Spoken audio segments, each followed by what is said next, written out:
Welcome to the earthvox podcast. The earthvox podcast. earthvox podcast. I was copying links from the Rumble stream, which is up and working. Hallelujah! And I was going to share it to social media, and then I realized, oh, wait a minute, I'm also streaming on my social media platforms. I guess I could share it to minds.com. I suppose that's not a bad idea. Although I don't know. Oh, look at that. I am logged in. Boom. Here we go. In real time. I guess, I mean, I'm trying to be pretty firm on the starting the stream at 11 a.m. on Sunday, as I say at the end of every show. So I didn't, as I was contemplating the epiphany that was, hey, maybe share the stream on your social medias, I thought, hey, great idea. Let's do that. And, oh, I also forgot to take off my Band-Aid. I cut my finger yesterday. We'll probably talk about that a little bit. I bought my kids some toys because I like to reward good behavior. And of course, that ties into the China tariffs, etc. But now if I could just get minds.com to cooperate. I don't like to badmouth the goods. Oh, I don't think there's supposed to be a period there. Maybe that's what's causing the problem. Yeah. There we go. The link to the Rumble stream has been posted on minds.com. I don't want to besmirch minds.com, but they've kind of gone the way of really like every other streaming, or not streaming, social media platform that's come along that's tried to snatch a portion of the market share. I mean, it looks pretty good. This is my feed on minds.com. It's, if you're watching the video, it's very reminiscent of Twitter or Facebook. Some say Instagram, although I don't have an Instagram or a Facebook. I mean, I suppose like you might be able to find something if you went there and looked, but it's all I can do to keep active on X, and even then, I don't do a great job being active on social media because there just really isn't. I need a social media manager. So if you're into working for free and you have social media experience, let me know. It is June 1st. Boy, how fast did May fly by? Now it's getting hot. I have a pool now. I didn't really want one.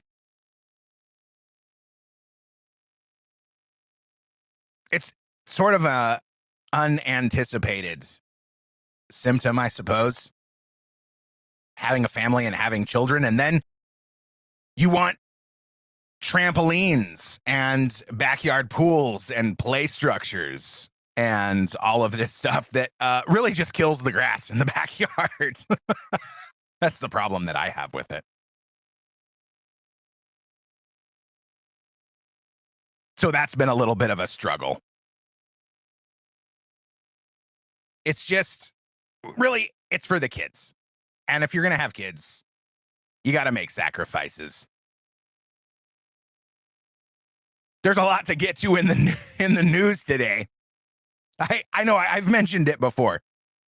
I try not to get, I try to make it a little bit fun. And the news isn't always fun. So I struggle to look for other things to talk about that are a little bit maybe more joyful and uplifting, or at least funny, not depressing, like Ukraine tried to assassinate Vladimir Putin.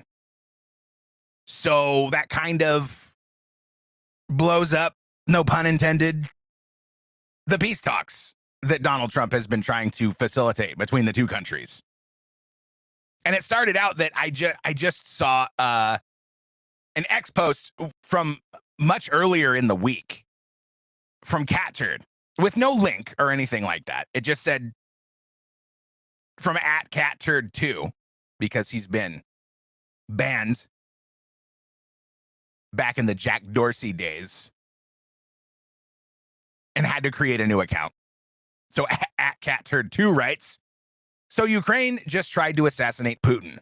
Peace talks won't be possible now. It's time to cut all ties with Sniffy the Clown and Ukraine. They don't want peace. And initially I thought, okay, like what's the evidence here? How do we know? Like, why should I believe Cat Turd? I mean, I really don't think I have any reason to disbelieve him. Although just like the mainstream media in general, when they make a mistake, they don't really come right out and say it, I think, for obvious reasons. And it's still one of those things, like, I don't really believe any news that comes out of China because it's all Chinese state sponsored. But this is from the Economic Times, which I guess is a subsidiary of the India Times. Take that for what it's worth. The headline, assassination attempt on Putin? Russian commander reveals details about Ukrainian drone attack. And you gotta love the angry picture of Putin's face on the thumbnail. Check out the video on Rumble, Twitch, X, and YouTube. I'd prefer you go to Rumble because I know they're on the up and up. X is medium for me, even though it's an Elon Musk product. I'm still constantly shadow banned, constantly suppressed, because I think there's still liberals living in the algorithm, to not be too descriptive. And as a last resort, you can go to YouTube or Twitch, which are both products of Google and Amazon, respectively. But hey, you like what you like. No judgment here. You should move away from the corporate tech oligarch platforms, though. The article reads, a shocking claim from a top Russian commander has suggested that President Vladimir Putin's helicopter came under direct attack by Ukrainian drones during his unannounced May 20th visit to Russia's border region of Kursk. And I think this just affirms what we've all kind of suspected, that the Ukrainian war has been seized upon by the military-industrial complex. And they want to use this conflict as the next forever war. I mean, this is why we were in Afghanistan for 20 years, because the military-industrial complex, they want guaranteed returns. They want to know that they are going to be constantly making bombs and missiles and war machines to fight these forever wars. Why? Because it's good for their stock price. It's good for the shareholders. And then you see things like this from Reddit, which I just came across while I was doing a little research on the topic, which is kind of hard to accomplish because Russia says, no, we didn't do it. Or Russia says it was Ukraine that did it. And then Ukraine says, no, we didn't do it. It's Russian false flag.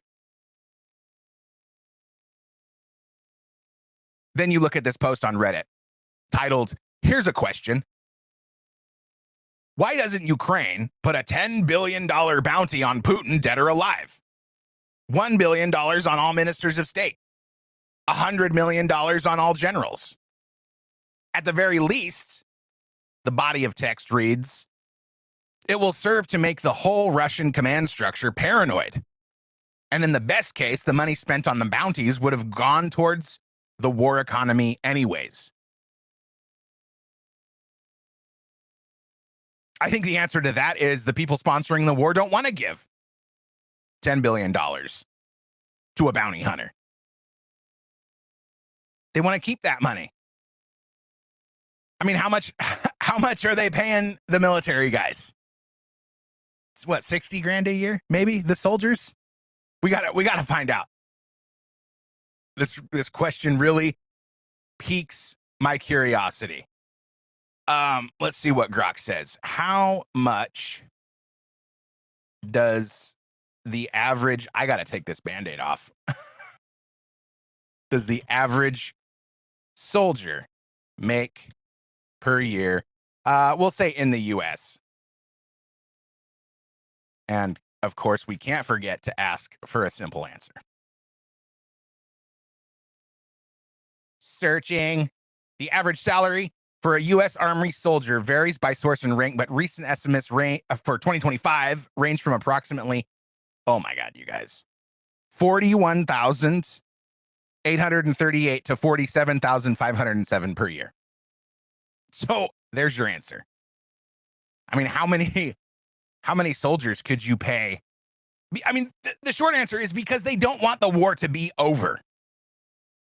I mean, I feel like I need to stop what I'm doing right now midstream and write the comment on this post. They don't want the war to be over. They want it to go on. This is why Boris Johnson went over and killed the first peace deal back, 8 months into the war, however long it was. We don't want the war to end. We want to keep it going.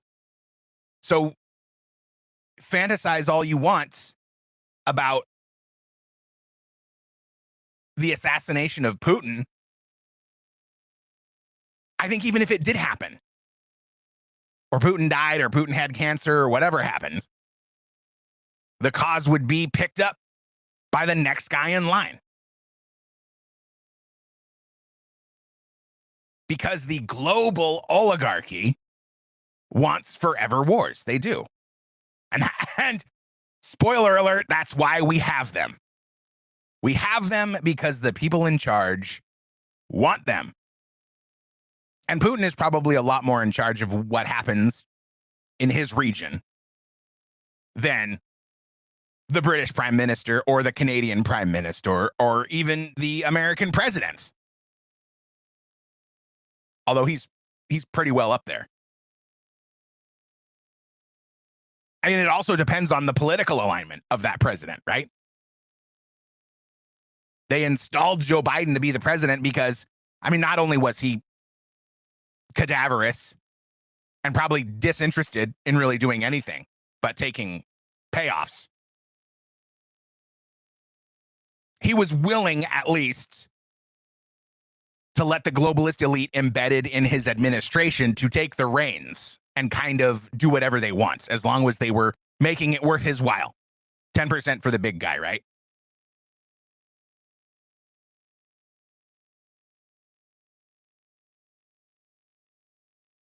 And then I found this article from, I'm guessing, a Russian publication. From 2024, July of 2024. Headlined, Ukrainian intelligence chief admits Kyiv has made multiple attempts to assassinate Putin. And why wouldn't they? I mean, isn't that like, think about, I used to read a lot of books, novels, epic tales, a la Lord of the Rings. And it was always the David and Goliath story, the underdog, the small army of good guys defending, whatever, that has to face down the army that's 5 times their size. So they have to use their brains, their intellect, their superior strategic prowess to somehow overcome seemingly insurmountable odds. And all of the things that they have to consider. And in video games too, it's the same story. It's an attractive plot. What are we going to do? Oh, well, we'll kill all of the officers. We'll kill the leader. And then his soldiers will be scattered to the wind because they don't have any strong leadership And this is how we will win the battle. But Ukraine has the nerve to come out and say, oh no, it's a false flag. Russia is attacking its own president because they need more domestic support for the war. And they probably do. I just found it very interesting in the context of this story that this wasn't heavily in the news. Because I mean, it's a pretty big deal, right? It's why this is my leading story this morning. Ukraine tried to assassinate Putin in the midst of these peace talks that Trump is trying to facilitate, effectively ending any sort of diplomacy that had been achieved up to that point. Hey, we're talking about ceasefires. Hey, we're talking about peaceful negotiations. Hey, we're talking about bringing an end to the war. And while this is all going on, they're making plans to assassinate Putin.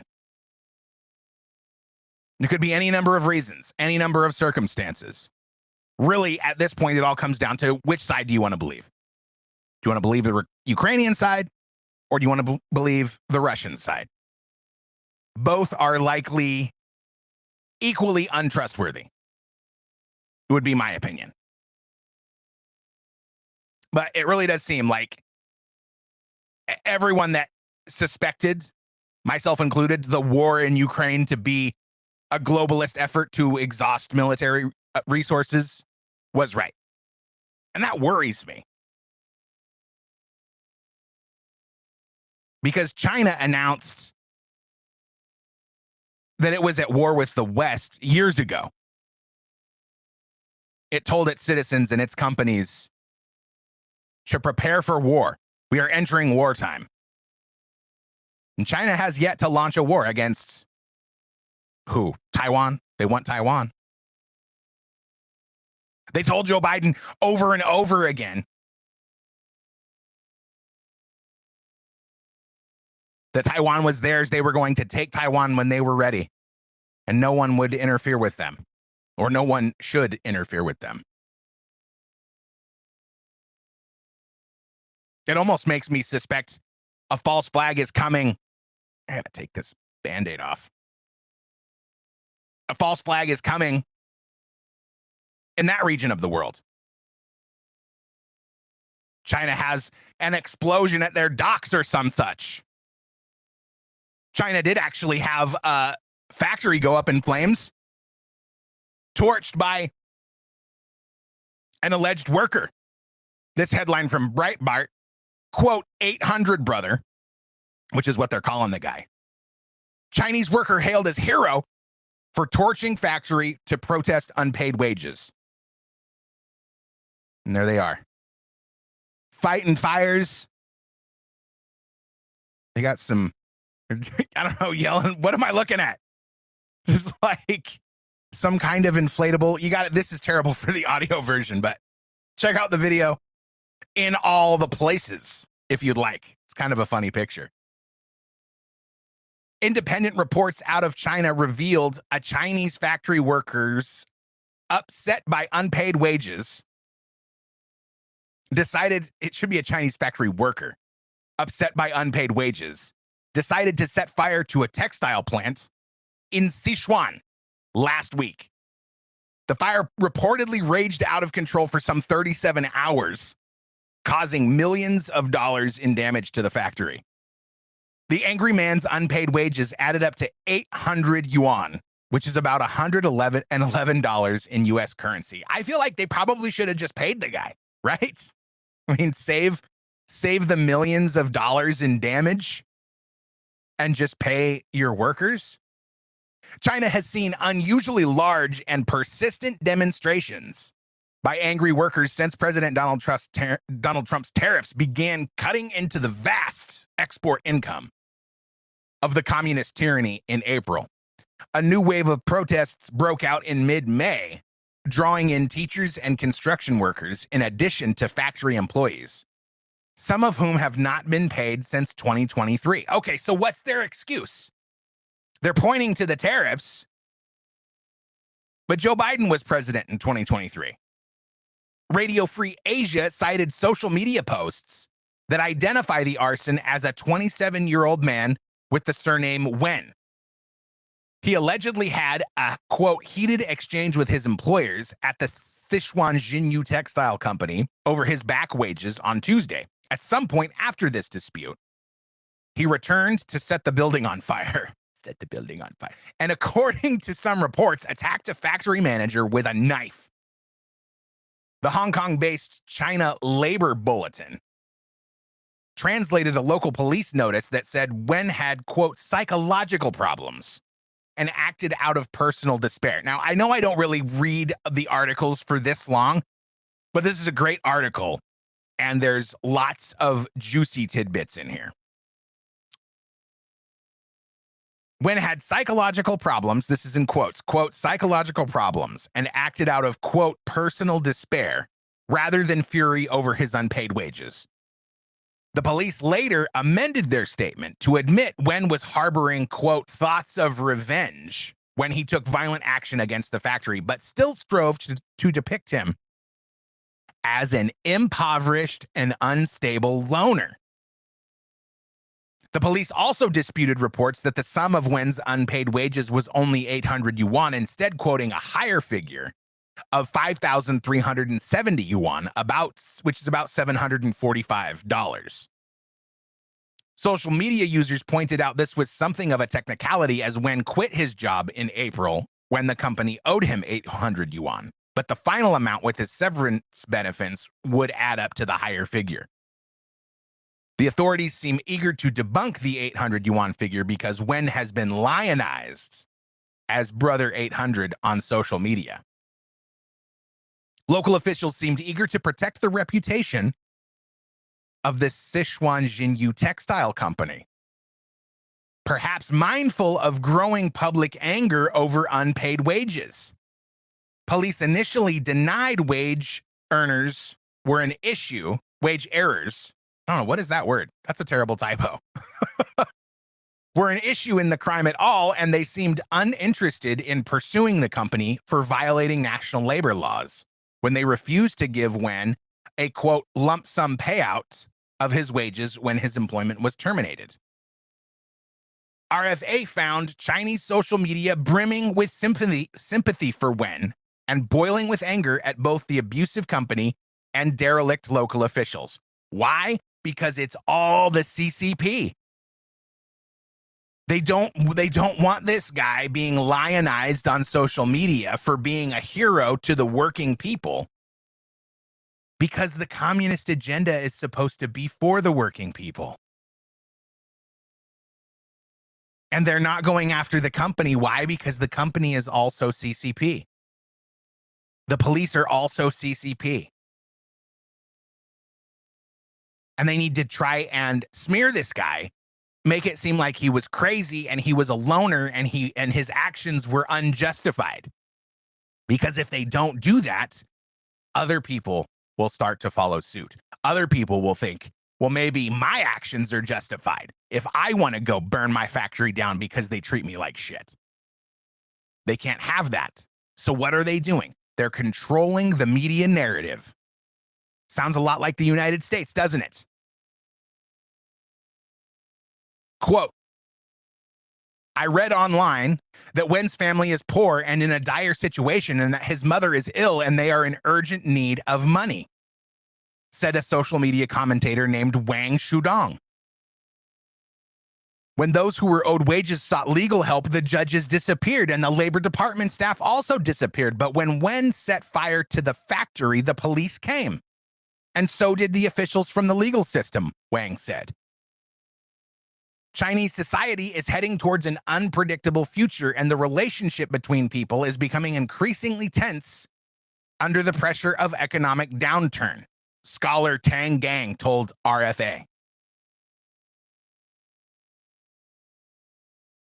CLB, that's the Chinese Labor Board, noted public anger at trade unions, which were silent during the 20 days between Wen's resignation and his fiery confrontation with factory managers.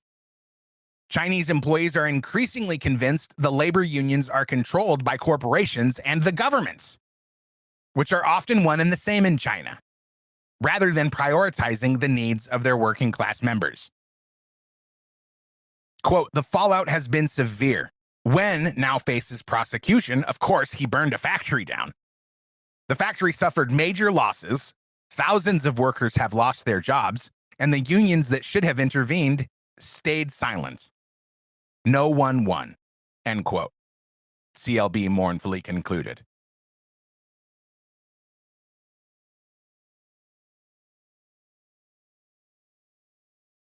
In my notes, I wrote that this makes me happy. And it kind of does, in a dark way.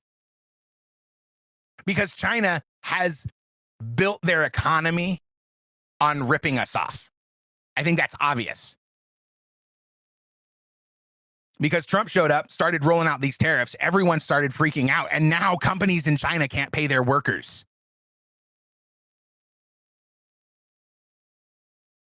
And the Chinese Communist Party apparatus has been working tirelessly to make sure that they can keep their citizens, their entire population, comfortable under the Chinese boot of communism.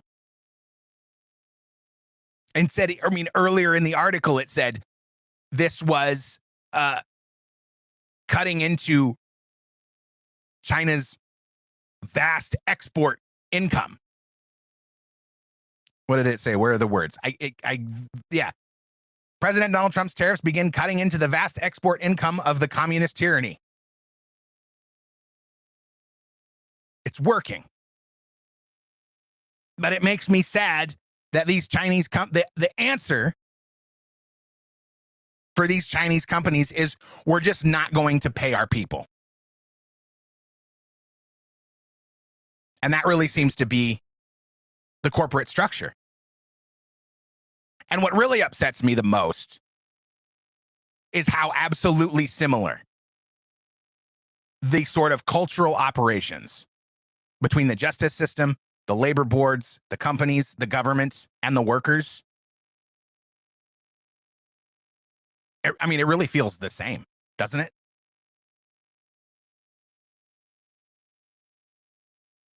I mean, how long? I mean, look at companies like Amazon.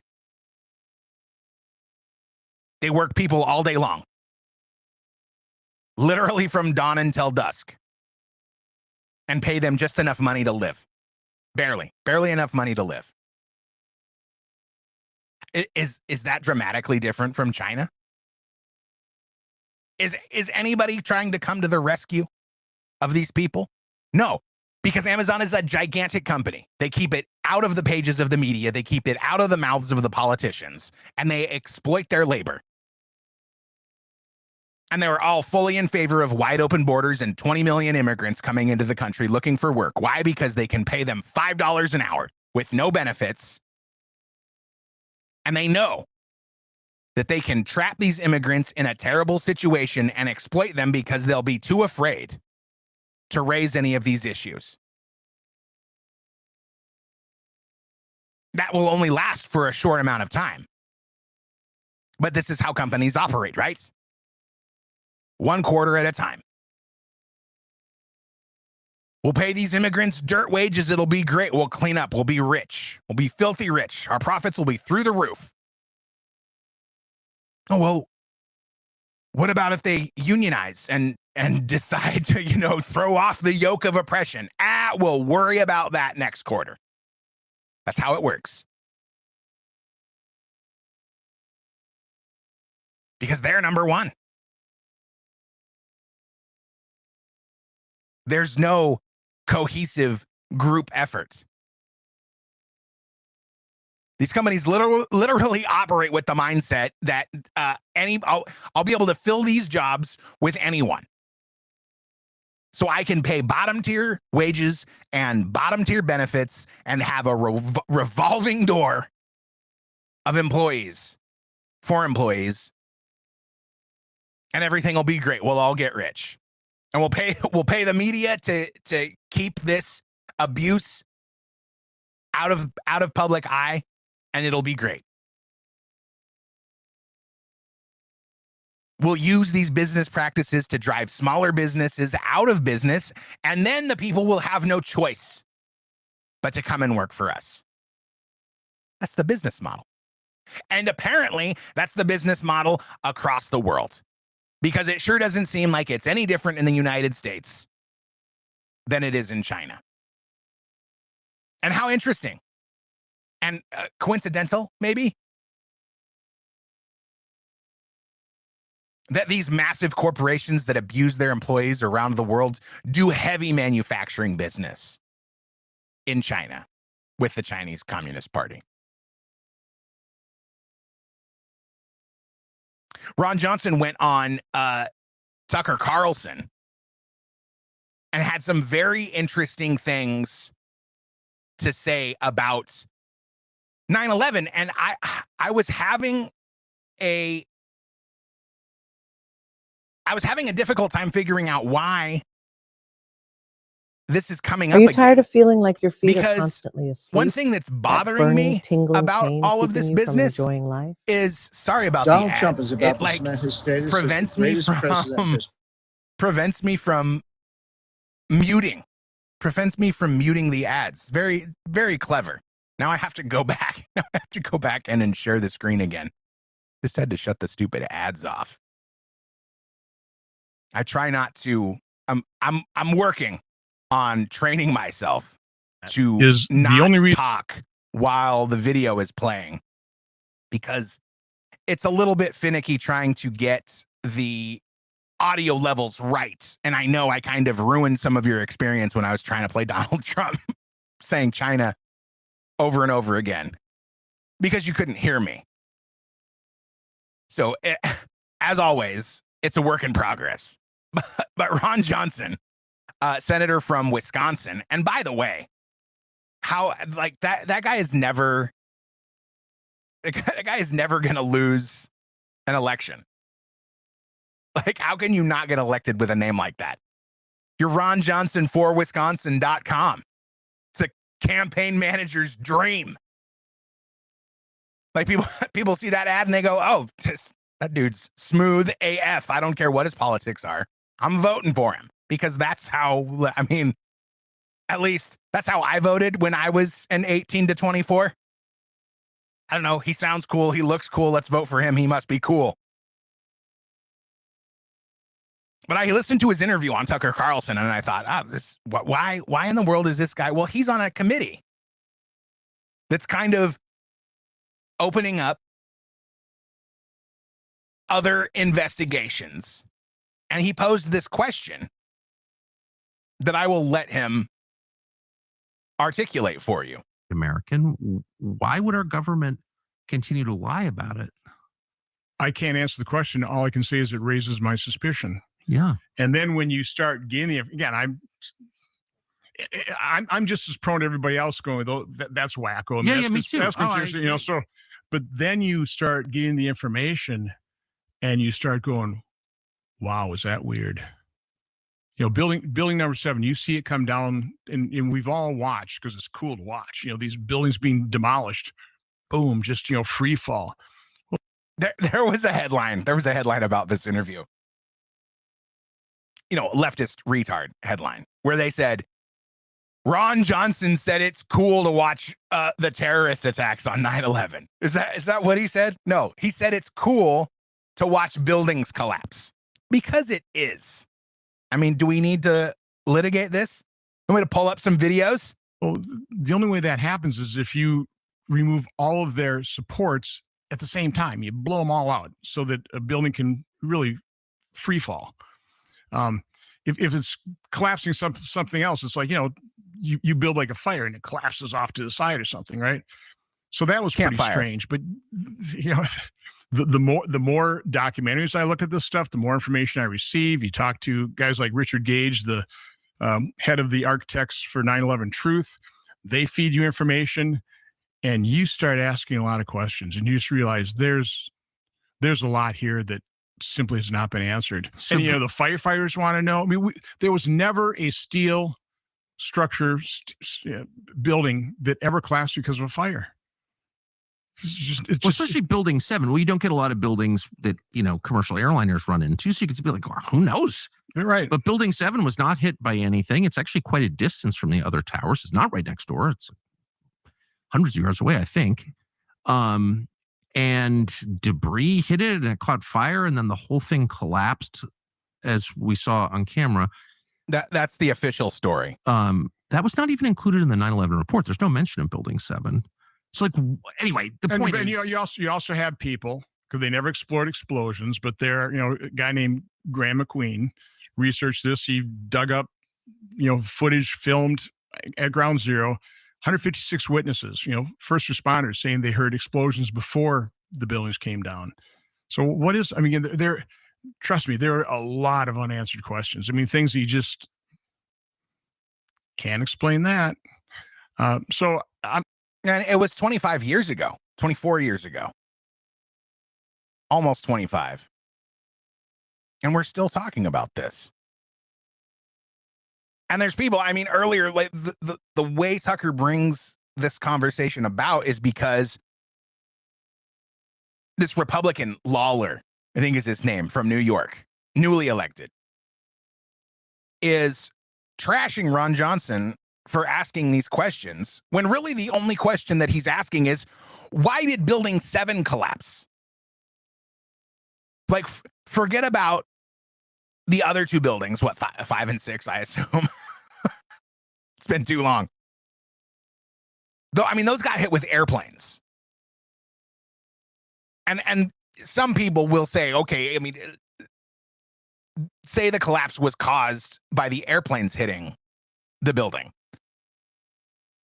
The only bit that would collapse would be from the top to where the plane impacted the building. And it seems very sketchy to assume that the entire building below the impact of the plane would also collapse. At this point, none of it's really surprising. What do you think happened on 9/11 based on what you've seen? Hasn't it? It's all been, pilots say it wouldn't be possible for a new pilot to fly an airplane into a building like that because the story is the terrorists that were piloting the airplanes went to flight schools in the United States, but they were still green pilots. Okay, then there's all the physics of the buildings themselves actually collapsing in a free fall.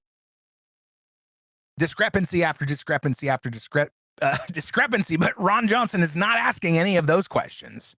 He's saying, why can we maybe figure out why this building that was hundreds of yards away, according to Tucker Carlson, why did it collapse? How did burning debris from the trade centers, the 2 main towers, make it hundreds of yards over to building 7 in a quantity substantial enough to catch the building itself on fire to the point where it collapsed on its own? Shouldn't we all want to know the answer to that question? I sure do, but I don't really think that that's going to happen.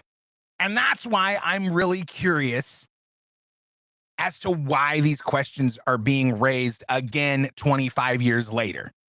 And I think it's even more suspicious that people are still ferociously fighting against the people that are asking these questions. Because I bet, and I haven't seen any polls, but I bet a majority of Americans would like to know the real story about what happened on 9/11. It probably, I don't know, this is like maybe the best theory that I can come up with. They knew the attack was being planned. Intelligence knew it was being planned, because that's what we hear all the time after all the mass shootings, after all the terrorist attacks. Oh, well, we had our eyes on this guy. We just couldn't stop him from doing it for whatever reason. The Pentagon lost, what was it, $1.7 trillion, I think Rumsfeld announced the day before. Why? Now what? Excuse me. What a coincidence. What a coincidence that Donald Rumsfeld announces the Pentagon is missing $1.7 trillion the day before the buildings come down. How did they have time to rig all those buildings up with explosives and fly 2 planes into them between the time that Donald Rumsfeld made that announcement to Congress or in a press conference, whichever it was, to the time the buildings actually fell? They organized this whole plan? No, of course, that wouldn't work. But if they intercepted the communique of the coming terrorist attack that was going to happen on 9/11, because that was the exciting thing for the terrorists to exploit. Oh, 911, that's what they dial when they have emergencies. When they know the attack's going to happen, then they can do anything. Then they can go into the buildings, allegedly, according to this conspiracy theory, wire them all up with demolition explosives days before the planned terrorist attack that they know is coming, that they're allowing to happen. Then they trot Donald Rumsfeld out to say, oh, we're missing $1.7 trillion. And then carry out allow the terrorist attack to happen the next day. And I don't know what, shoot the Pentagon with a missile, right? I mean, coincidentally, I'm sure, right where the record-keeping offices are. The record-keeping offices were in the World Trade Centers and in Building 7. People took out massive insurance policies on all of these buildings. And then look at how dramatically the world changed after that. Our benevolent elected leaders seized on the opportunity to take more of our freedoms away. And these are the carrots that are dangled before these people to keep them quiet, to keep them benefiting, to keep them from holding their own press conferences, telling people what is really going on. They allow us to be attacked. They sell us out with no foresight, with no care of what happens in the future. Like the Chinese spy balloons that flew over the country. Who do you think was getting paid for that? And then they have the nerve to come out and say, oh, it was happening during Donald Trump too. We just didn't tell them about it. Why? How much money were you getting? I mean, if we do actually see people starting to be arrested, I really want an audit of their finances. I really want to see where the money is coming from. Because I believe that there are corporate and foreign interests that are paying these people to be quiet so that they can massively benefit from whatever terrible things are being plotted against us. And I think China is right at the center of this. And I feel more and more affirmed of that belief every day, because more and more mainstream media outlets do not cover the things that are happening. You have to go to Korea. You have to go to Korea Junong Daily to get confirmation about what I reported a couple of weeks ago or last week, that China is putting spy equipment in solar inverters and solar panel. I mean, they probably wouldn't go very well in a solar panel, but this headline from Korea Junong Daily: Korea assessing China-made solar inverters after U.S. probe over undefined devices. Undefined devices. How charitable. Korea is taking concrete steps to assess the potential security risks posed by China-made inverters, key-in solar panels, and batteries, following the launch of a probe into the devices in the United States, after some unexplained communication components were found inside. Now, this is why you got to at least dig through the first couple of paragraphs, because it says undefined devices in the headline, which almost feels to me like an attempt to just kind of move you along. Like, undefined devices, who cares? The first paragraph, unexplained communication components were found inside.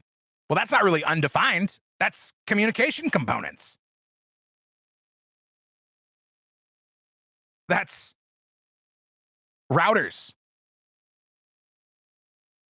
modems. But the worst part is that they're actually, they believe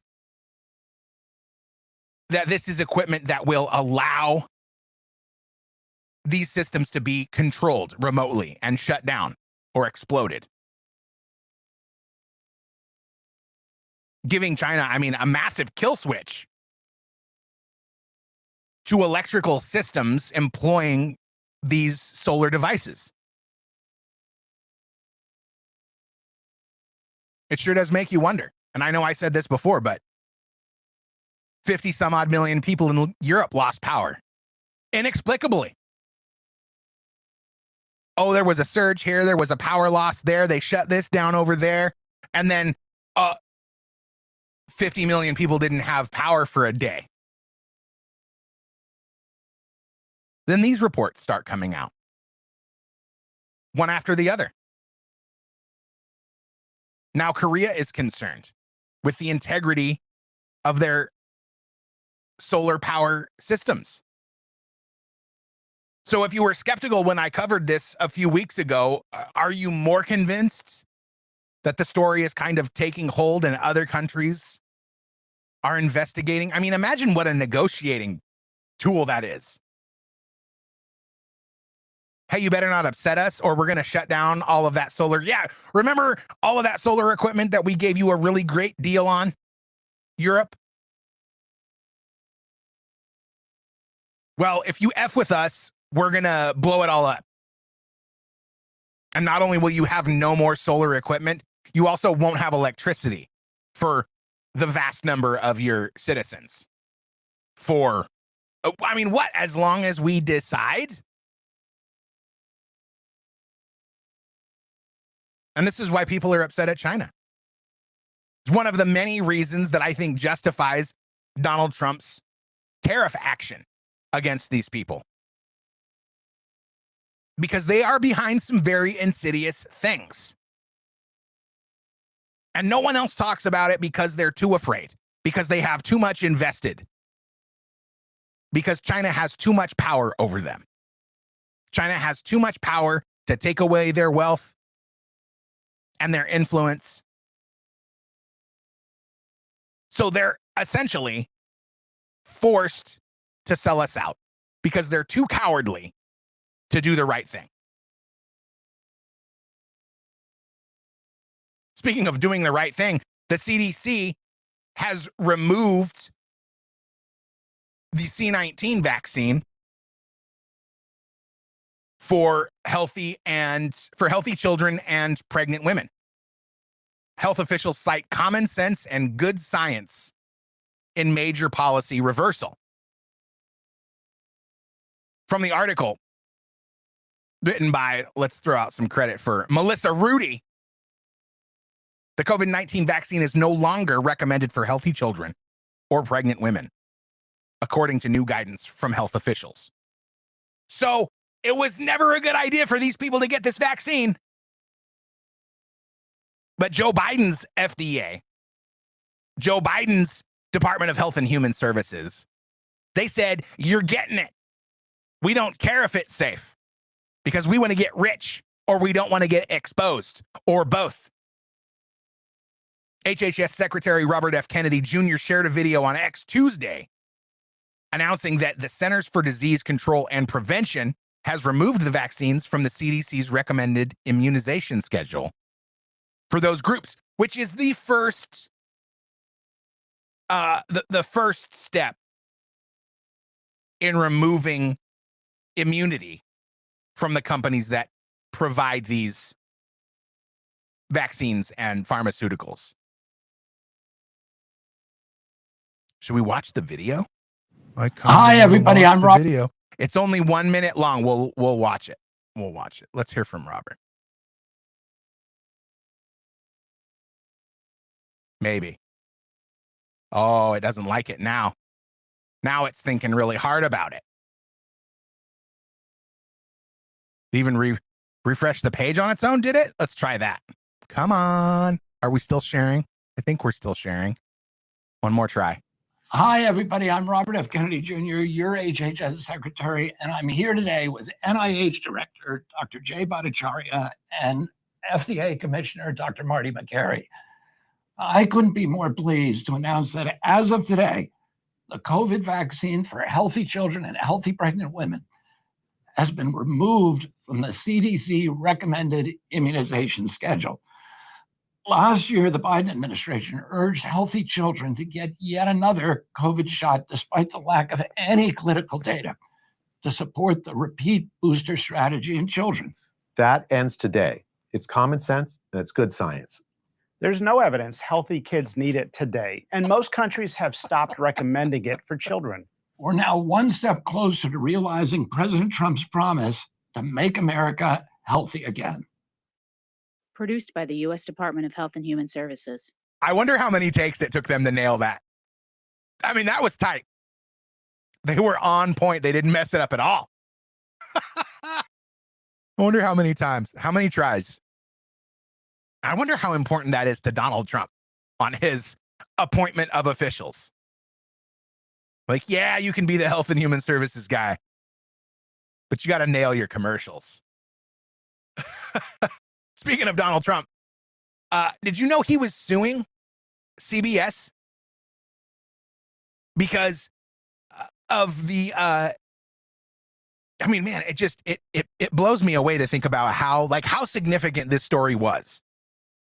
That 60 Minutes, a CBS product, selectively edited the Kamala Harris interview to inject a better answer than the one that she gave initially. And I have the edit. I'm closing some tabs here to keep, just to keep the reins tight. Keep the reins tight on this runaway train, which I guess has reins. The headline from the Wall Street Journal: Paramount has offered $15 million to settle CBS lawsuit. Of course, because Paramount is the parent company of CBS, because only 6 companies, I think, own all of the media. Disney, Paramount, Comcast, Verizon, AT&T. It's these companies that are at the top that buy up all of these companies, all of these media outlets, and they use it to control the world.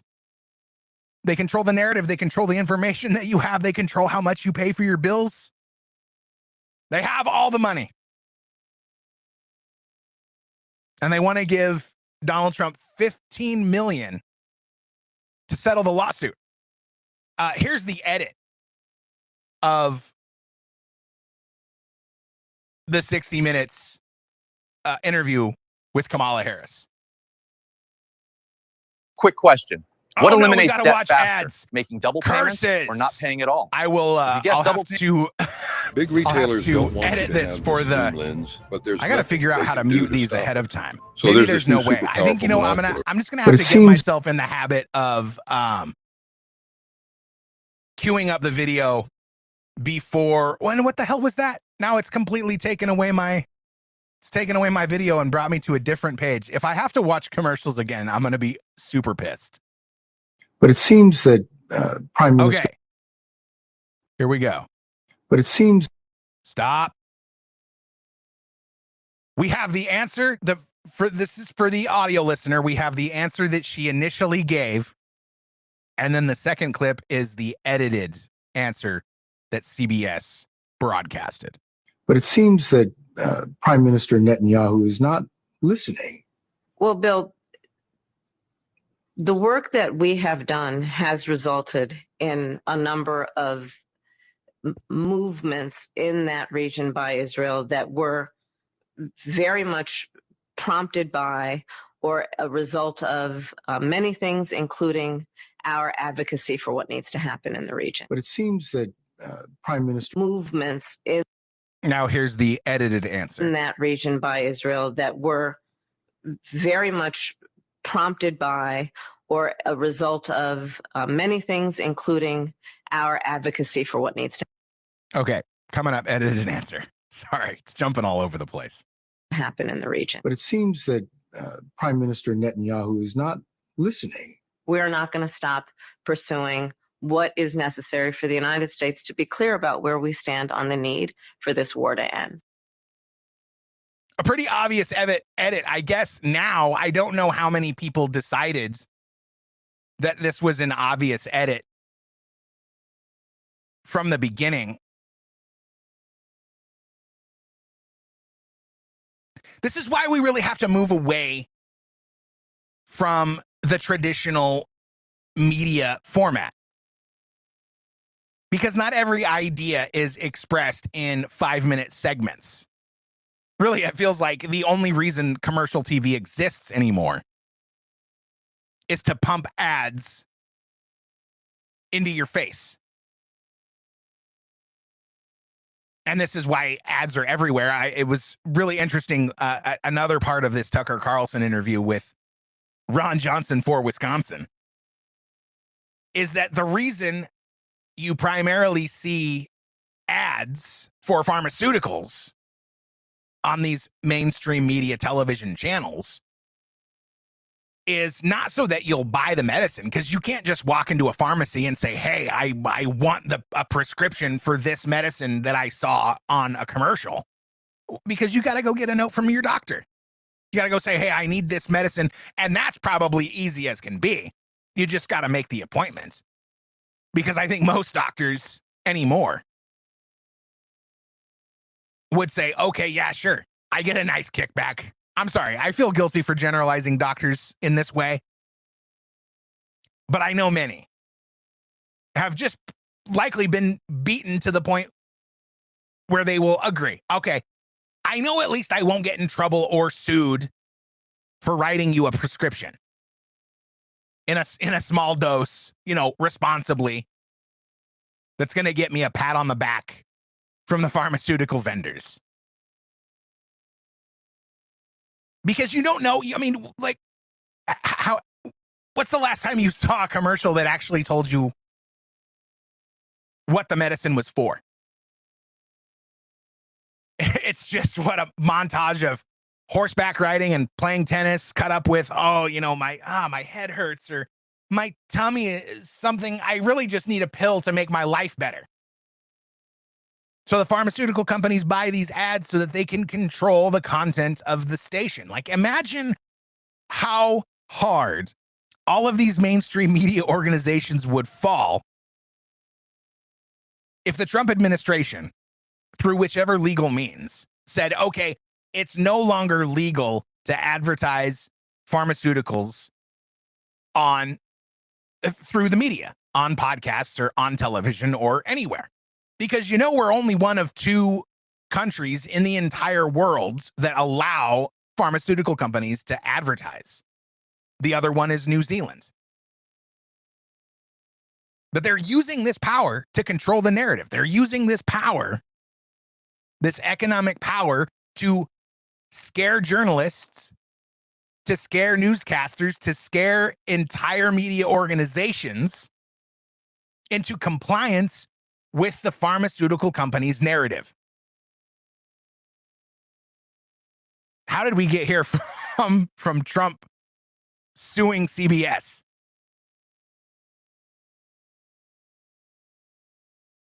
They selectively edited a Kamala Harris interview to give her a better answer to try to help her chances in the election. And it's not really inconceivable to believe or to think that these companies are, CBS and Paramount, are on the take with these pharmaceutical companies. It's not hard for me to believe that a pharmaceutical company would say, you better make Kamala Harris look like a star. Otherwise, we're going to cut your ad revenue. And your nice little news station will crumble into the dirt. I think Trump wants 25, I think is the reporting. He wants 25 million, not 15 million.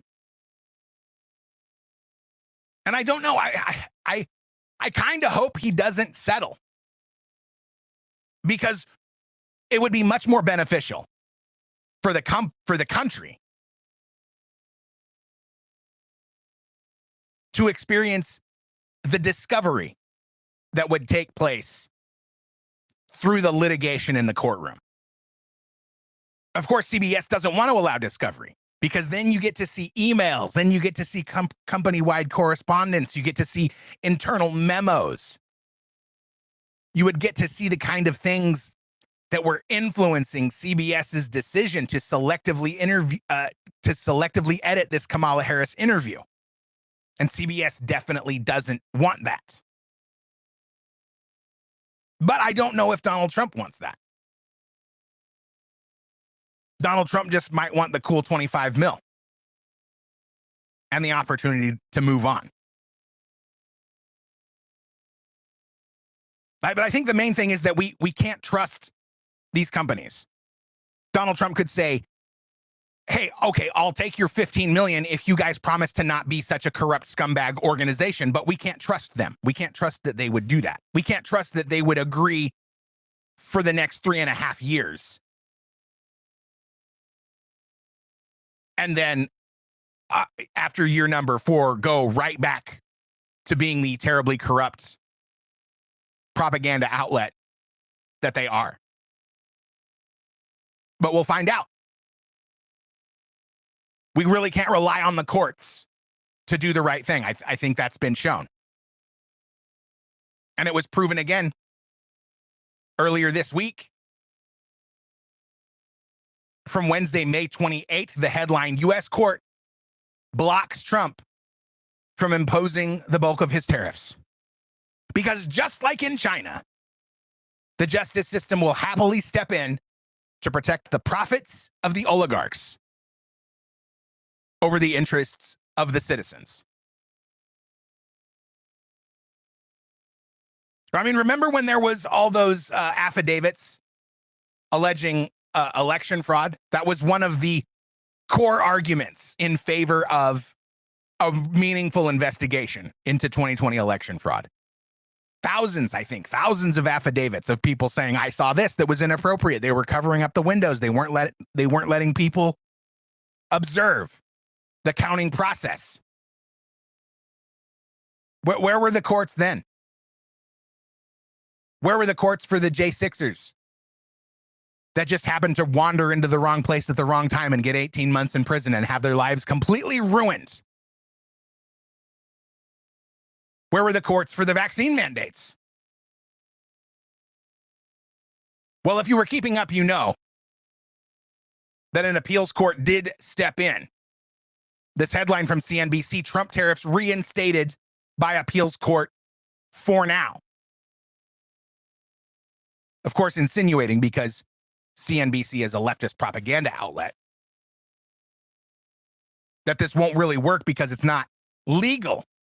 But what's not legal is for some unknown, irrelevant district court judge to create a national injunction to stop the policies of the president that we all elected. That's what's not legal.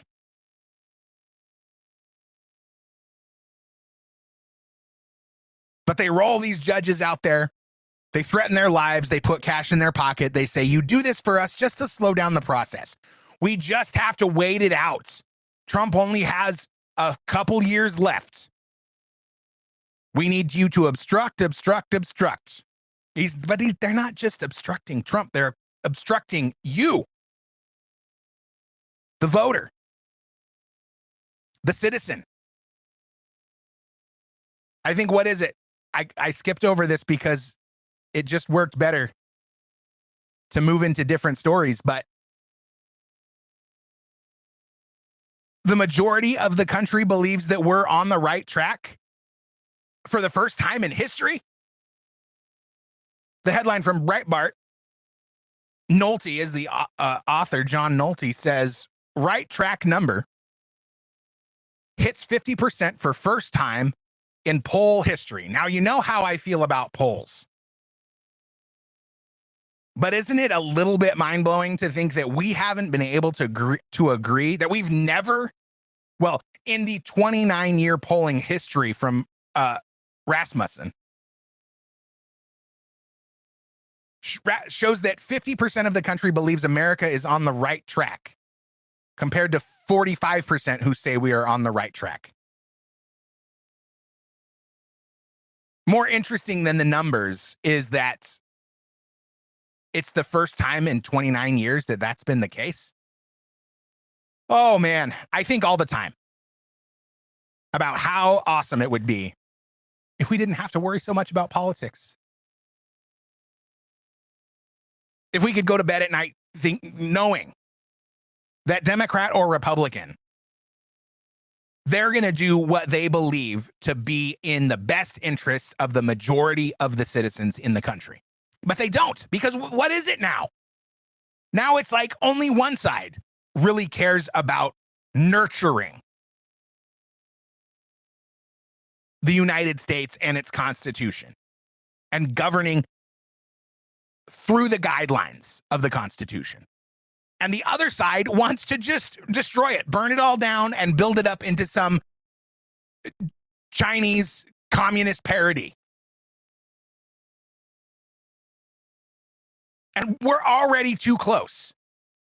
But the left in the United States wants to take us even closer. Polls be damned. Voter preference be damned. Regardless of what you hear in the news or see on social media, there is majority support for the things that Donald Trump is doing, from tariffs to deportations to foreign policy, peace in the Middle East, peace talks in Ukraine. I mean, he can't force these countries to get along. But he's doing what he believes to be in the best interest of the United States. And leftist politicians can tell you that they're doing the same thing. But if you have more than two brain cells to rub together, you can see easily that is not the case. They are not doing what is in the best interest of this country. They're actively working to harm it. I mean, it's obvious at this point. It must be obvious to you as well. And good things are happening. Slowly but surely. That's the other thing. Did you hear about Taco? TACO. I wonder how many millions the focus groups and the NGOs spent to come up with that. Trump responds, this headline from The Hill, Trump responds to Taco trade criticisms. Because what does Taco stand for? Trump always chickens out. President Trump on Wednesday bristled when asked, I'm glad I have the video because it really just kills the credibility of this article. President Trump on Wednesday bristled when asked about a new Wall Street term based on his tendency to reverse his tariff threats. Here's the video. Oh, it's being covered up by my picture-in-picture here. Come on, cooperate, a little rascal. It worked so much better on my phone. Mr. President, Wall Street analysts have coined a new term called the taco trade. They're saying Trump always chickens out on your tariff threats, and that's why markets are higher this week. What's your response to that? I kick out? Chicken out. Oh, and then I chicken out. I've never heard that. You mean because I reduced China from 145% that I set down to 100 and then down to another number? And I said you have to open up your whole country. And because I gave the European Union a 50% tax tariff, And they called up and they said, please, let's meet right now. Please, let's meet right now. And I said, okay, I'll give you till June 9. I actually asked them, I said, what's the date? Because they weren't willing to meet. And after I did what I did, they said, we'll meet anytime you want. And we have an end date of July 9th. You call that chickening out? Because we have $14 trillion now invested, committed to investing when Biden didn't have practically anything. This country was dying. You know, we have the hottest country anywhere in the world. I went to Saudi Arabia. The king told me, he said, you got the hottest, we have the hottest country in the world right now. 6 months ago, this country was stone cold dead. We had a dead country. We had a country people didn't think it was going to survive. And you ask a nasty question like that. It's called negotiation. You set a number. And if you go down, if I set a number at a ridiculous high number and I go down a little bit, a little bit, they want me to hold that number, 145% tariff. Even I said, man, that really got up. You know how it got? Because of fentanyl and many other things. And you added it up. I said, where are we now? We're at 145%. I said, whoa, that's high. That's high. They were doing no business whatsoever. And they were having a lot of problems. We were very nice to China. I don't know if they're going to be nice to us, but we were very nice to China. And in many ways, I think we really helped China tremendously because, they were having great difficulty because we were basically going cold turkey with China. We were doing no business because of the tariff, because it was so high. But I knew that. But don't ever say what you said. That's a nasty question. Go ahead. Was he bristling? I mean, that was what the article said, right? He bristled. Let's just read a little bit because they try to characterize, because they think, firstly, they think that nobody's going to read the body of the article. They're just going to read the headline and then move on. Although this isn't really that kind of headline, in my opinion. It reads again, Trump responds to taco trade criticisms, quote, you call that chickening out. Okay, that's not really like a read, here's all you need to know about this story and move on kind of headline. I appreciate that. But then the body of the article says that he was bristling. That didn't really seem like bristling to me. Maybe the audio. Maybe if you separate the audio from the video, you could interpret it that way. A reporter asked Trump in the Oval Office about what was dubbed by a Financial Times columnist as the taco trade, and an acronym that stands for Trump always chickens out. Quote, I've never heard that. You mean because I reduced China from 145? You heard all that in the video. The president touted the trillions of dollars in investments pledged by Middle Eastern countries during his recent trip there and defended his whiplash approach to tariffs as an effective negotiating tool. Trump has repeatedly threatened tariffs in recent months, only to pull back days later. He initially threatened tariffs on Mexico and Canada in early February, but ultimately delayed imposing them. We covered this.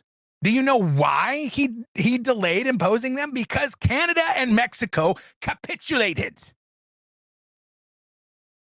They did what he wanted them to do, which is why he threatened the tariffs to begin with, because it's called negotiating.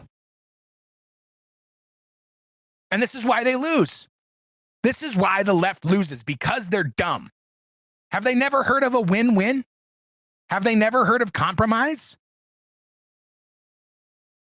They're trying really hard to win back the support of normal-minded people.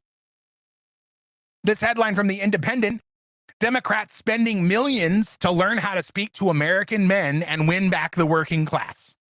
Millions. They got to spend millions. Democrats have blown millions of dollars on efforts to appeal to, quote, American men who turned to President Donald Trump in droves on Election Day in the hopes of winning back the working class, according to a report. Because Democrats have become the party of the elites. Democrats have become the party of George Soros and Klaus Schwab and Bill Gates and Jeff Bezos. The oligarchs, the globalist oligarchs, are the ones represented by the Democrat Party. And they can't hide it anymore. Democrats have spent $20 million on their efforts with donors and strategists holing up in luxury hotel rooms. That's a great start. Brainstorming how to convince working class men to return to the party, according to a New York Times report. Fellas, are you thinking about returning to that party? The plan, codenamed SAM, or Speaking with American Men, a strategic plan, in quotes, promises to use the funds to, quote, study the syntax, language, and content that gains attention and virality in these spaces, end quote, according to the report. As the Times described it, the reports can, quote, read like an anthropological study of people from faraway places. The effort also recommends Democrats buy advertisements in video games, among other things, the Times reported. So what are they trying to do here? They're trying to lie. They're trying to trick you. That's all it is. Why? Because if they change their policies, if they shift their policies, if they shift their policies away from the absolute insanity that they're pushing now, they're going to lose the support of the billionaire oligarchs. And if they change the policies to try to attract sober-minded working class people, all those dollars go away. So I don't think it's going to happen. I mean, they're just going to try to lie to you to earn your vote. This is what Joy Behar said on The View this week. Share my screen. This is what, in my opinion, they call saying the quiet part out loud. I think it's a waste of money. Maybe these guys should spend their money on teaching men to not be such sexists. Maybe that's. But the stats don't bear that out now that we've seen the election results. Yeah. We should just tell them that they're bad. That's it. We'll tell them that they're bad, and that'll convince them. This is why they don't win. Because they have no grasp. They have no, I mean, it really seems like no leadership, right? Like the leaders, the ones that are pumping the money in, they want other people to talk about this stuff. They don't want to come out and make these statements. They need Joy Behar to say it on The View, where she gets applause from all the sheep that fill those chairs.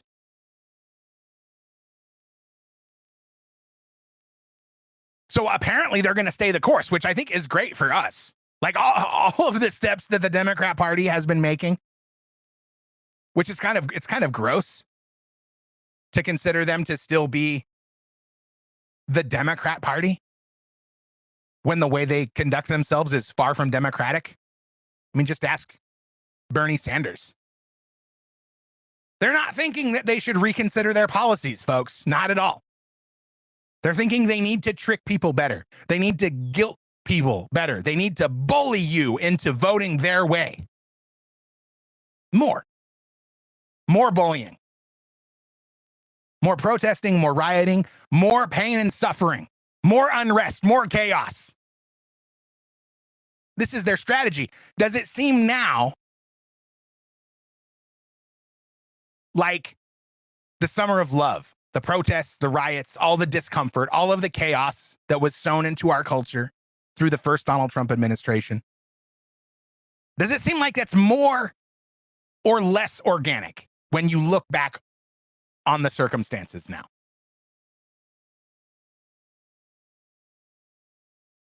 They don't care what you think or what you want, only what they want.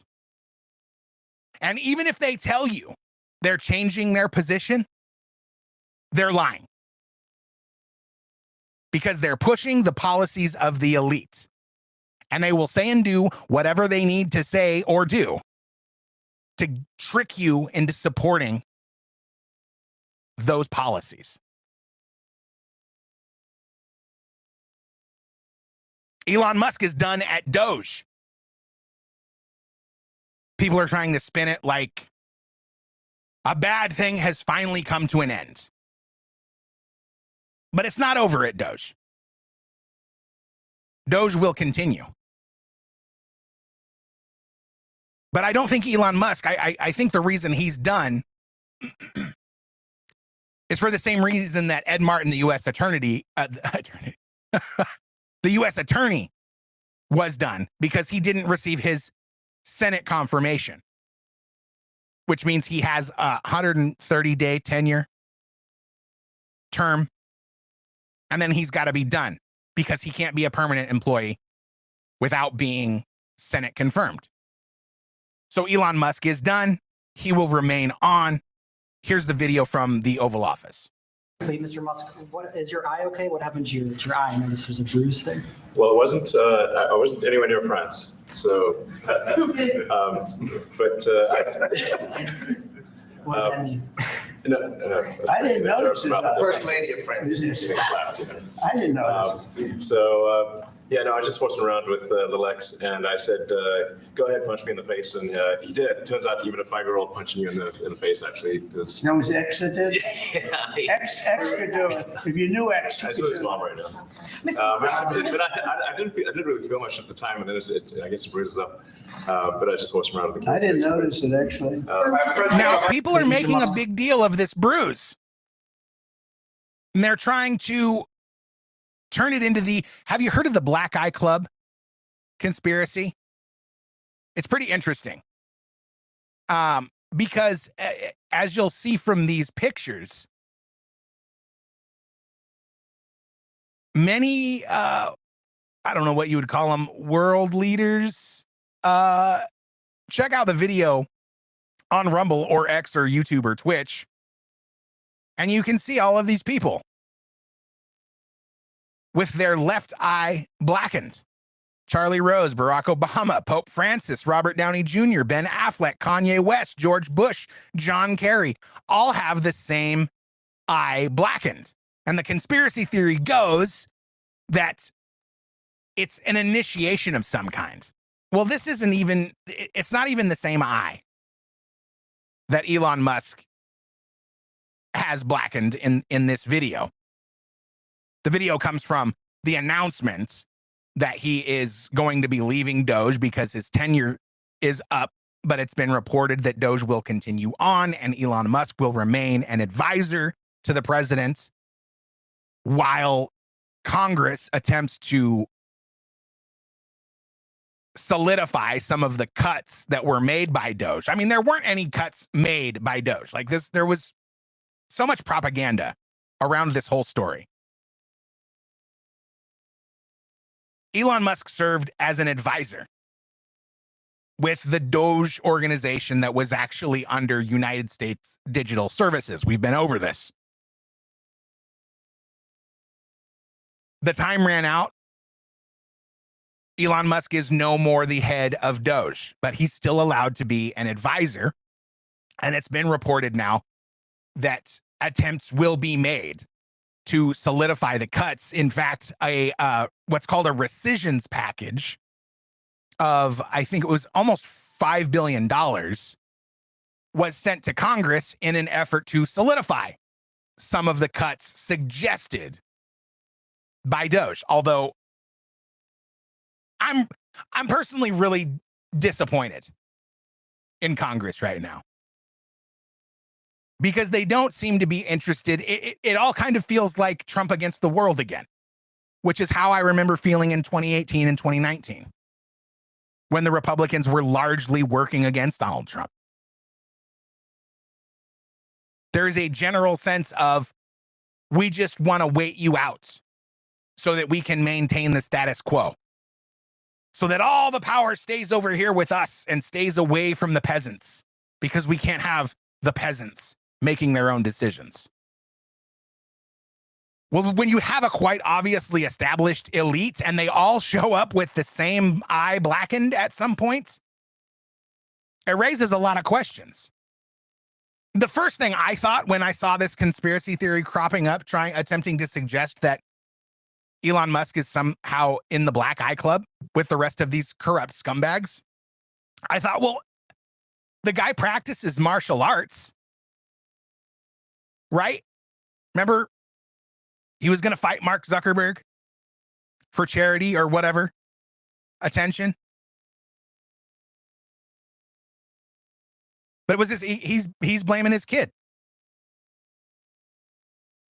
Even if you don't believe that story, I mean, dude, kids hit you. They bite you, they poke you in the eye. It's on accident. They feel bad after it happens.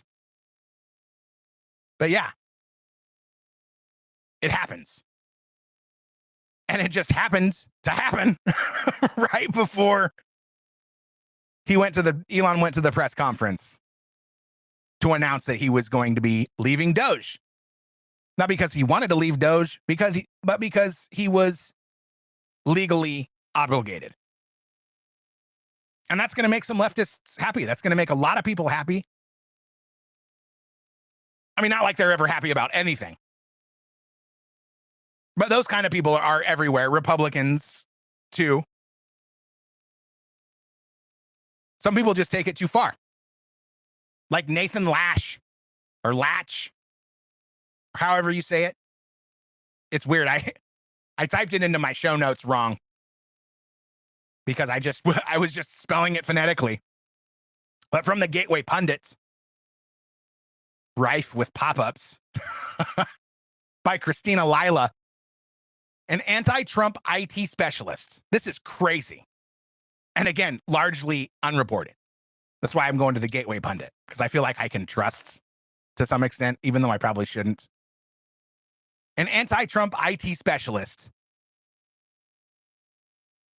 The DIA, the Defense Intelligence Agency of the DIA, was arrested on Thursday for attempting to provide classified national defense information to a foreign government.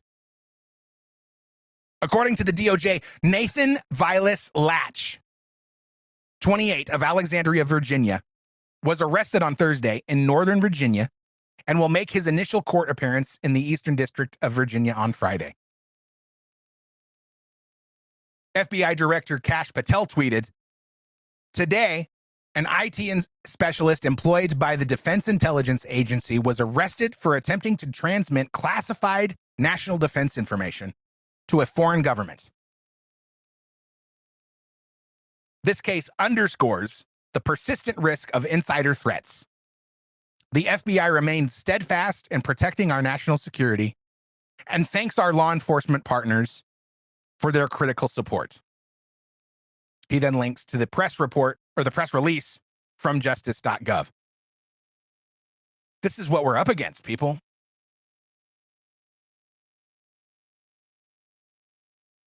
These are the kind of people that have infested our government institutions. They don't get their way, so they sabotage. They won't just do their job by the Constitution. They don't get their way and they throw a tantrum. Because apparently that's the behavioral model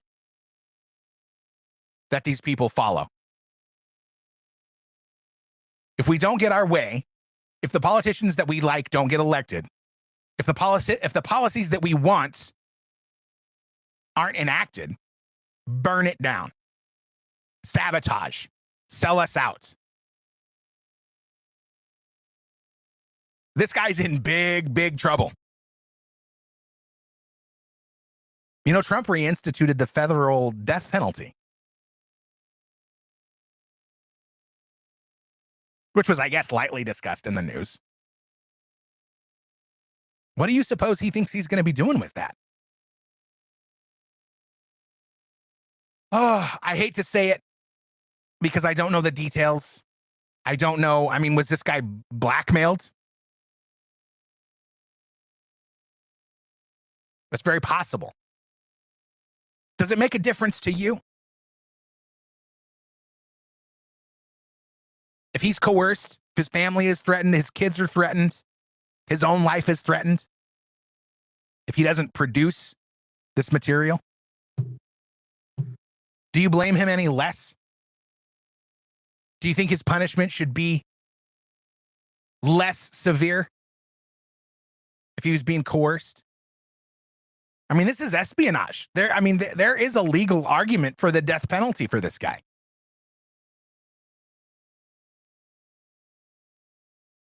Would that be justice, in your opinion? Tell me down in the comments. I'm really on the fence about this one. If it's true that he just did it of his own volition because he was a bitter little leftist bitch that couldn't break from his own politics to do his job in support of benefiting the American people, well, then I think he should be prosecuted to the fullest extent of the law. But if he was manipulated, if he was coerced, threatened, I mean, he still probably should have just came and told somebody, right? I don't know. It's not so cut and dry. It's not so cut and dry, and you can count on the fact that there are more circumstances and more details to this story than we're learning in this initial reporting. Another old story that's become a new story has popped up from the release of the Crossfire Hurricane documents. Remember the Russia collusion hoax that was perpetuated against the United States and its president going back to probably 2015. Nellie Orr, we'll read the headline if we can get rid of this freaking Chevrolet ad. Good Lord. Nellie Orr, this headline from the New York Post, Justice Department official's wife perjured herself with demonstrably false Trump-Russia testimony, according to bombshell FBI records. The wife of a former Justice Department official gave demonstrably false testimony to Congress about her involvement in drafting and disseminating since-debunked dossiers about Donald Trump's purported collusion with Russia in 2016, according to a bombshell trove of internal FBI records released Wednesday by Senator Chuck Grassley, Iowa. It's interesting that this is the person that's making headlines, and it makes me feel, because, I mean, do we need to relitigate all of this stuff? We did it a little bit last week when they dropped the documents in the first place. Because this is what the FBI is doing, right? They're combing through the documents, curating the most important things, and they send them to Congress to decide what they're going to do with them. Chuck Grassley decided to go after Nellie Orr. Why? Because Nellie Orr is small potatoes. There are bigger fish to fry in this investigation. There are more powerful people responsible.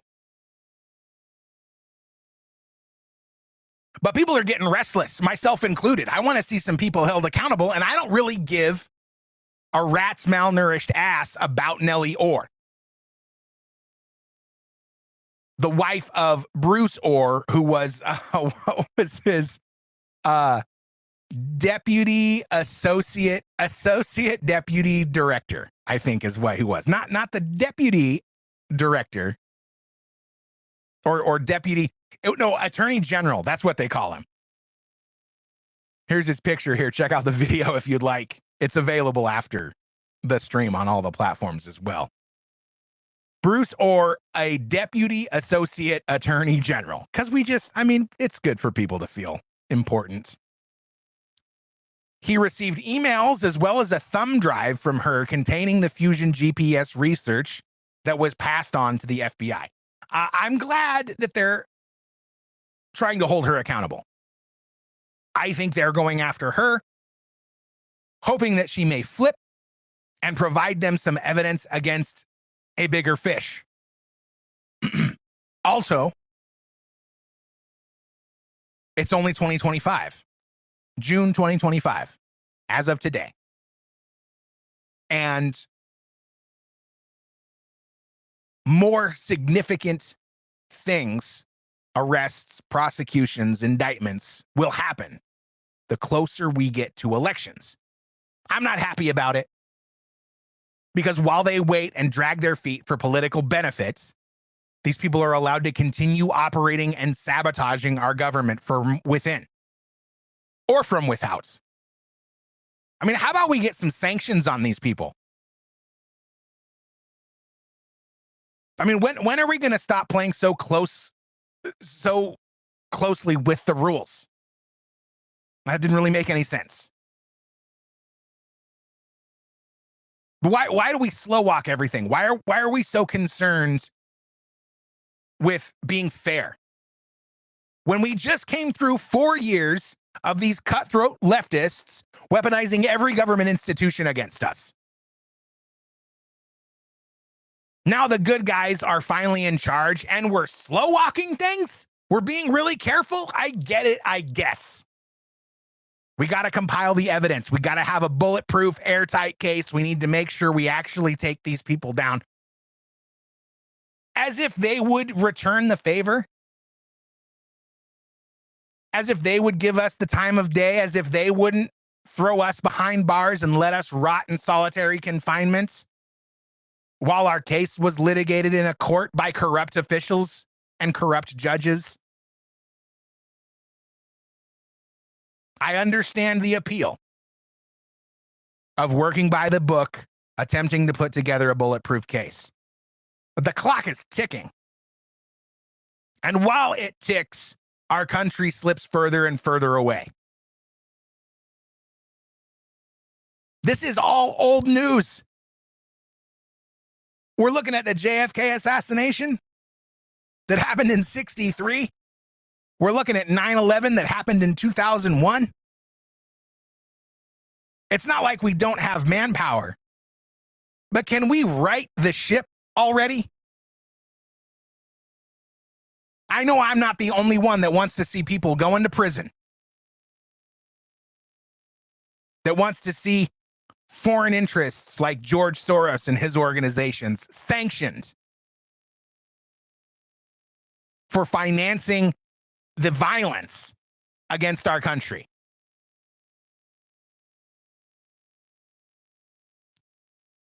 And we're now, I guess I'm supposed to be okay that we're moving at a snail's pace to hold people to account. I mean, it sounds like Nellie Orr is just as guilty as Christopher Steele. And he was the British intelligence guy responsible for putting together the whole Steele dossier that all the intelligence services and the FBI and the politicians, they all leaned on. They all leaned on this fake information from Christopher Steele, and now it sounds like Nellie Orr, to create a false pretense for investigations against the President of the United States at the time and his cabinet officials. Natalie Winters, she is co-host, I guess, with Steve Bannon of The War Room, which I'm kind of lukewarm on it. It's okay. I think he's doing good things, but I stopped listening a while ago.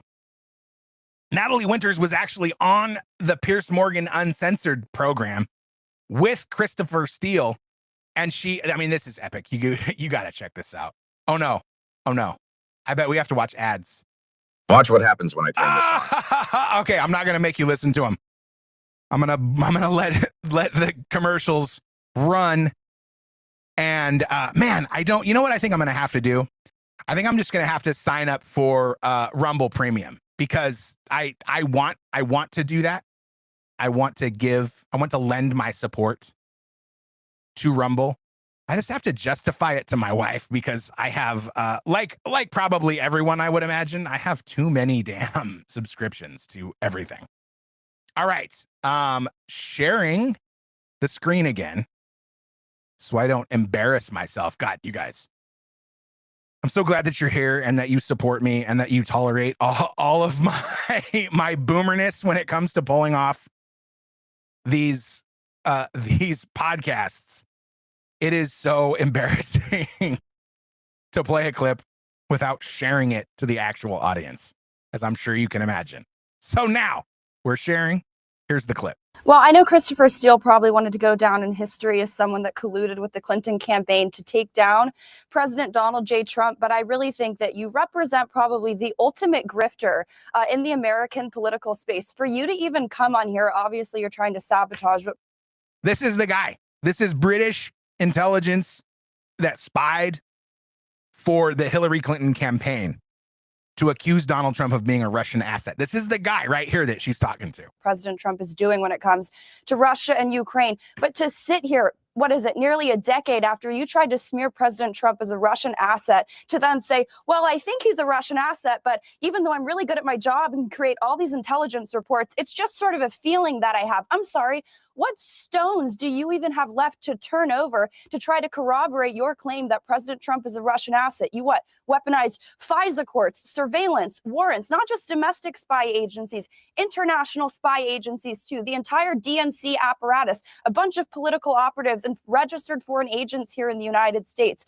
The American people would really appreciate it if you would stop injecting your efforts to curtail and totally tank the America First movement by smearing anyone who doesn't want to get involved in forever wars or continue the needless and ceaseless dying of Ukraine and in Russia, just so you can sit there from your nice perch and just continue to defend the globalist world order by continuing to fan the flames of conflict in Russia and Ukraine. And you know what? The same people that you ally yourself with here in the United States, you think you're so good at gathering intelligence. Last time I checked, it was the 51 intel agency officers, spies, who said that the Hunter Biden hard drive, which I've reported on firsthand, it's legitimate. You want to talk about president's sons who are involved in businesses with foreign countries?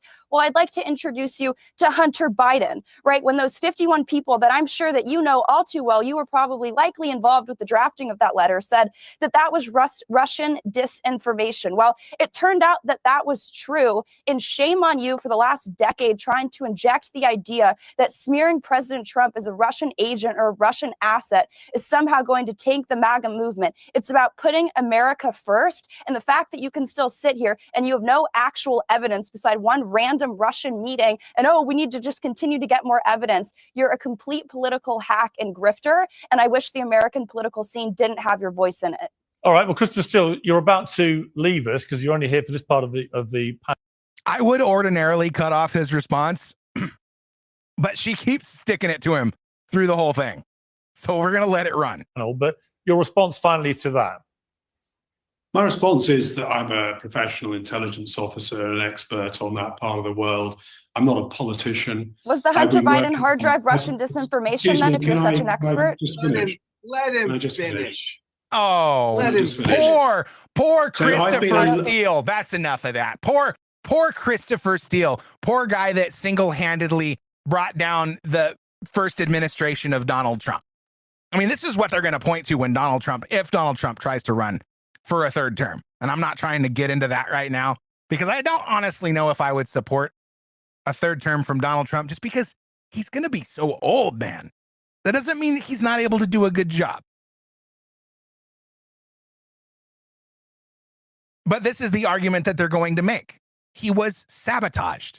He was sabotaged by foreign governments, and he was sabotaged by his own government. His first administration was hamstrung by all of the people around him and by British spies. But it's nice to hear that some people are being held accountable in the public eye. I mean, I don't know if you would call that being held accountable. But I like it when people are brave. I like it when people fight back. We need more courage and less cowardice. And that's why I support people like Kash Patel, director of the FBI, and Dan Bongino.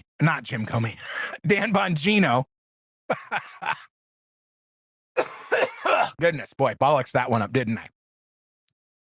This is a clip of Kash Patel being brave, talking about Jim Comey. It's a little bit bothersome that these people find themselves in positions where they have to make upsetting statements like, yes, actually, Jeffrey Epstein did kill himself. which we covered last week. And that's why I feel sort of compelled to share this with you. Because whether he's doing this to try to win back the support of the people that were disappointed that he went on Fox News and said, yeah, Epstein did kill himself. He goes on The Blaze and says this. I can't get ahead of everybody. All right, all right. What did you make of your predecessor? Oh, he's on Fox News. It was reposted by The Blaze. My mistake. Walk on the beach with these shells of your predecessors. Walk. I can't get ahead of everybody. All right, all right. What did you make of your predecessors? Walk on the beach with these shells, 8647. You know, the FBI is bigger than any leader it's ever had or ever will have. And James Comey is a private citizen, and he can walk around the beach and talk about seashells and Crayola crayons for all I care about, and talk about how we're the conspiracy theorists. But I just remind the American people of one thing. When that man was a leader of the FBI, he perpetrated the largest criminal conspiracy, packaged political information from overseas, took it to a federal FISA court, and illegally surveilled a political opponent. So I won't be lectured on how to run this FBI from that man. Well, and that's what he's talking about. He's talking about Christopher Steele's information. He's talking about how everybody just turned a blind eye to the corruption and rode this fake information all the way into the Justice Department to try to obstruct the duly elected president of the United States. This is why we're mad at the FBI. We're mad at Kash Patel. We're mad at Dan Bongino. When they come out and feed us the obvious lies, the obvious regurgitated, and I get it. They don't have evidence that shows that Jeffrey Epstein killed himself. They're claiming now that there's a video of it. Okay, well, if there's video of it, why did you tell us that there was no video for the last 6 years or however long it's been? This is why we're mad. But there's a lot of things to consider. There's a lot of variables. There's plenty of reasons why they would come out and say, this is what happened, because they have to support what the evidence shows. And I know evidence gets destroyed, evidence gets corrupted and manipulated. But these are the kind of guidelines that people in official positions have to abide by, like it or not. And speaking of people in official positions, did you know Obama is now being named in the P. Diddy trial?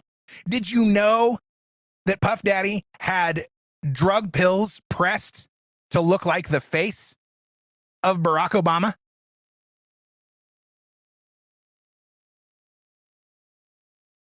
Pretty crazy. Here he is with Diddy doing an interview for MTV.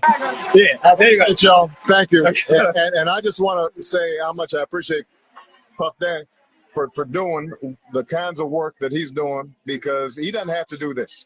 But this is part of what is important about giving back. We applaud you, and I want to apologize for not sweating, but I do this so much. I'm so cool.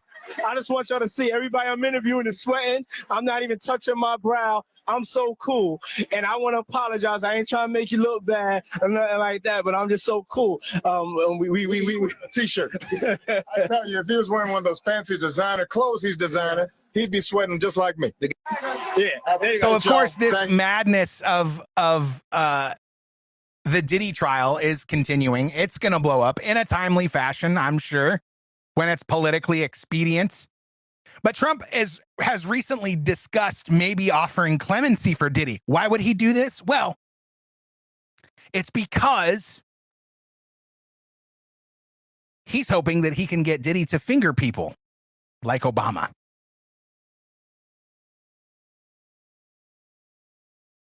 Because we're going to run into a situation like we ran into with Al Capone. Love him or hate him. He almost got away. Because they didn't have a concrete case against him for all of the illegal things that he was doing. They managed to get him on tax evasion.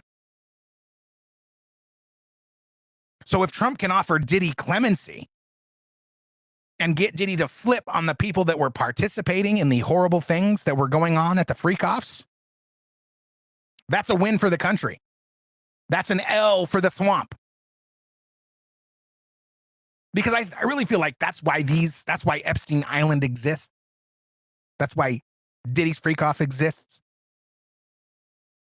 Because they get these powerful people in compromising positions.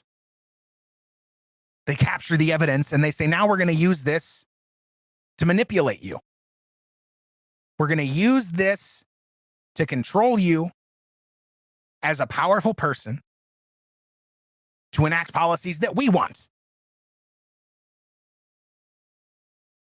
And that's why they hate Donald Trump, because he actually wants to go after these people. I mean, do you really think that if Donald Trump was on video doing any of these terrible things that these other people are accused of doing, that we wouldn't already know about that? Of course we would.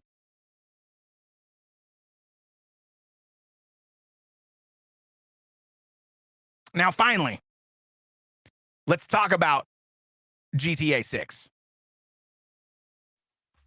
We'll bring in a little background music for fun, because we're almost done. It's being rumored now that Grand Theft Auto 6, highly anticipated open world kind of do as you please for better or worse video game that's been in development for a decade, is being rumored to have pride parades. And this is causing outrage. All I really have to say on this topic is that this is a game that allows you to do anything that you want to do. This is a game that allows you to...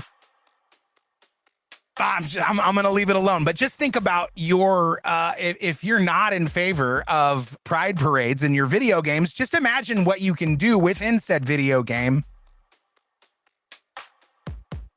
to blow off some steam. Yeah. I think you're getting what I'm saying in this game that allows you to steal a car and do anything you want with said car down any number of streets that may be closed for hosting pride parades. Yeah, that's where I'm at. I'm not saying you have to like it, but I'm saying it's a real possibility. So on that note, thank you very much for watching the show, for listening to the show on Apple or Spotify or any number of audio-only podcast locations. Thank you for watching on Rumble and X and Twitch and YouTube. Don't forget to like, subscribe, and share the show everywhere you go. I really appreciate it. I know you're doing it. I know it's working. And I couldn't be happier about it. Please forgive the technical difficulties as I continue this one-man show. Don't forget to come back at 11 a.m. next Sunday for more. Find me at earthvox everywhere. It's the earthvox podcast on Minds we established earlier in the show. Send me an email, therealearthvox@protonmail.com. Or leave me a voicemail at 701-787-1121. I'll be back.